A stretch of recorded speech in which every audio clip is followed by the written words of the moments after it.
नमस्कार, एक बार फिर स्वागत है एक और नई वीडियो में। दोस्तों, आज हम बात करने जा रहे हैं एक ऐसे कलाकार की जो अपने मेहनत अपने दम पर भोजपुरी में एक नया आयाम दिया है और भोजपुरी में अपना लोहा मनवाया है। हम उस ऐसे व्यक्ति की बात करने जा रहे हैं जो बचपन से ही एक से एक गाना दिया हुआ है। उसका नाम है अरविंद अकेला उर्फ कल्लू जी।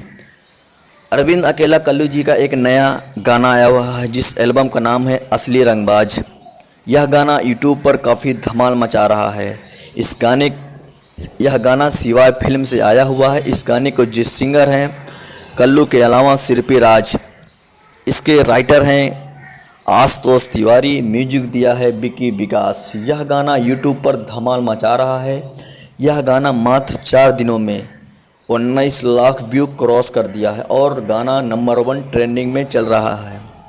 यह गाने के बोल हैं, बूझी ना हम सड़क छाप हहीं, सम रंगबाजन के बाप हैं। दोस्तों, आपको यह गाना ज़रूर सुने होंगे तो आपको कैसा लगा कमेंट बॉक्स में ज़रूर बताएं। और साथ ही अगर आप हमारे चैनल पर नए हों तो आप हमारे चैनल को लाइक, सब्सक्राइब और एक प्यारा सा कमेंट ज़रूर करें।